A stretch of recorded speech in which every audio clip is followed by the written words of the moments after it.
கன்னி ராசிக்கு இதுவரைக்கும் பார்த்தீங்கன்னா உங்களுடைய ராசிக்கு பாக்கியஸ்தானமான 9ஆம் இடத்தில் சஞ்சாரம் அடைந்தார் குரு பகவான். இப்போது பாக்கியஸ்தானமான 9ஆம் இடத்திலிருந்து தொழில் ஸ்தானமான 10ஆம் இடத்திற்கு பெயர்ச்சி ஆகின்றார். என்ன பண்ணணும் அப்படின்னா கன்னிராசிக்காரங்க ஒரு பிஸ்னஸ் பண்ணிட்டுருக்கீங்கன்னு வச்சுக்கோங்களேன், இல்லை சின்ன ஒரு வியாபாரம் பண்ணிகிட்டு இருக்கோம், எந்த ஒரு பிஸ்னஸ் பண்ணாலும் சரிதாங்க, ஓகேங்களா? கணக்கு வழக்குகளை சரியாக வைத்து கொள்ளுங்கள். கணக்கு வழக்கின் மூலமாக பிரச்சனையில் மாட்டிக்கொள்வதற்கான வாய்ப்புகள் கன்னிராசிக்காரங்களுக்கு வரும், ஓகேங்களா? அப்போ கணக்கு வழக்குகள் கரெக்டாக வச்சுருந்தீங்கன்னா கணக்குகளை கரெக்டாக வைத்து கொண்டால் அதன் மூலமாக வழக்குகள் வராமல் தப்பித்து கொள்ளலாம், ஓகேங்களா? அதுக்கு கணக்கு வழக்குன்னு சொல்லியிருக்காங்க, சரிங்களா? அப்போது உங்களுடைய அதை பெரிய லெவலில் பிஸ்னஸ் ஆனாலும் சரி தான், சின்ன லெவலில் பிஸ்னஸ் ஆனாலும் சரி தான், அந்த பிஸ்னஸில் கவனம் எடுத்துக்கோங்க.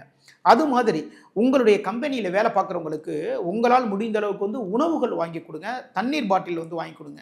இதன் மூலமாக குரு பகவான் மிகப்பெரிய அளவில் ஆனந்தம் அடைவார், சரிங்களா? அதே டயத்தில் பார்த்தீங்கன்னா குழந்தைகளுக்கு உங்களால் முடிந்த அளவுக்கு நல்ல நல்ல விஷயங்கள் எல்லாமே பண்ணுங்க.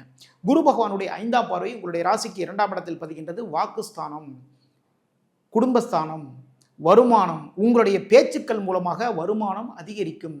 ஒரு பிஸ்னஸ் சம்மந்தமாக பேச போகிறீங்களா, அதில் திறமையாக பேசுவீங்க, ரொம்ப அழகாக பேசுவீங்க. பேசி அதன் மூலமாக ஆர்டர்கள் அள்ளி கொண்டு வந்துடுவீங்க. ஒரு வியாபாரம் பண்ணிட்டுருக்கீங்களா, இல்லை ஒரு ஜவுளி கடையில் வேலை பார்க்குறீங்களா, ஒரு ஜுவல்லரி கடையில் வேலை பார்க்குறீங்களா, உங்களுடைய கவுண்டரில் மட்டும் கூட்டங்கள் அதிகமாகும். என்னென்னா அவ்வளோ அழகாக பேசுவீங்க, அந்தளவுக்கு அழகாக பேசணும். அதே டயத்தில் பார்த்தீங்கன்னா சில அசிங்கமான வார்த்தைகள் தயவுசெய்து தவிர்த்து விடுங்கள். ஏன்னா வாக்குஸ்தானமான 2ஆம் இடத்துல குரு பகவான் இருக்கிறதுனால நல்ல வார்த்தைகளை பேசுங்க, ஓகேங்களா? அது மாதிரி அடுத்தவர்களுக்கு நல்ல நல்ல விஷயங்கள் எல்லாம் சொல்லிக் கொடுப்பதற்கான வாய்ப்புகள் உங்களை தேடிக்கொண்டு வரும். கன்னி ராசிக்காரங்க ஆசிரியர்களாக இருந்தீங்கன்னு வச்சுக்கோங்களேன், உங்களுடைய மாணவர்களுக்கு உங்களால் முடிந்த அளவுக்கு உதவிகள் எல்லாமே பண்ணுங்க. இதன் மூலமாக நல்ல விஷயங்கள் உங்களுக்கு வரும். பதவி உயர்வுகள் கிடைக்குங்க, வேற ஒன்றும் கிடையாது. நீங்கள் ரொம்ப நாளாக எதிர்பார்த்திருந்த இடத்துக்கு ட்ரான்ஸ்ஃபர் கிடைக்கும். இப்போ ஒரு ஃபேமிலி ஒரு இடத்துல இருப்பாங்க, கணவன் மனைவி பார்த்தீங்கன்னா வேறு வேறு இடத்துல வேலை பார்த்துட்டு இருப்பாங்க. இப்போ 2 பேருமே பார்த்தீங்கன்னா ஒரே இடத்துல சேர்ந்து வேலை பார்க்குற மாதிரியான வாய்ப்புகள் வரும். என்ன பண்ணணும் அப்படின்னா குழந்தைகளுக்கு உங்களால் முடிந்த அளவுக்கு என்னென்ன உதவிகள் எல்லாமே பண்ணுமோ எல்லாமே தாராளம் பண்ணுங்கள், மிக மிக சிறப்பு. குரு பகவானுடைய 7ஆம் பார்வை உங்களுடைய ராசிக்கு 4ஆம் இடத்தில் பதிகின்றது. இந்த டயத்தை வாகனங்கள் வாங்கலாம், புதுசாக ஒரு வீடு வாங்கலாம்னு பிளான் பண்ணிட்டுருக்கீங்கன்னு வச்சுக்கோங்களேன், அந்த வீடு அமையும். உங்களுடைய தாயின் உடல்நிலை மேம்படும், நல்லா இருக்கும். இதுக்கு முன்னாடி பார்த்தீங்கன்னா ஏதோ நரம்பு சம்மந்தமான பிரச்சனைகள் இதுமாரி தொல்லப்பட்டு இருந்திருப்பாங்க. இதுக்கப்புறம் குரு பயிற்சிக்கு பிறகு ஒரு நல்ல ஒரு வைத்திய முறை கிடைக்கும். புதுசாக ஒரு வண்டி வாகனங்கள் வாங்கலாம். நீங்கள் சொந்தமாக யூஸ் பண்ணுறதுக்கு பைக் வாங்கணும்னு நினைக்கிறீங்களா, தாராளமாக வாங்கலாம்.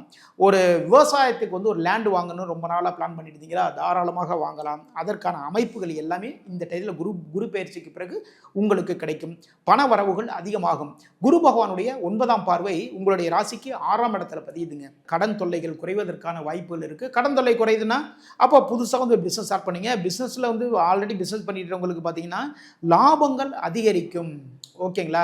அது மாதிரி யாராவது நோயாளிகள் இருந்தாங்கன்னு வச்சுக்கோங்களேன், அவங்களுக்கு மருந்து மாத்திரைகள் வாங்கி கொடுங்க, சரிங்களா? மருந்து மாத்திரை வாங்கி கொடுத்தீங்கன்னு வச்சுக்கோங்களேன், தொழிலில் முன்னேற்றங்கள் ஏற்படும்.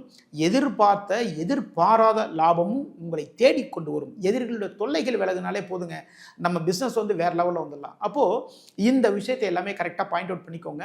இதுபடி நீங்கள் நடந்துக்கிட்டிங்கன்னா எல்லா நாளுமே உங்களுக்கு சக்ஸஸான நாளாக மாறும்.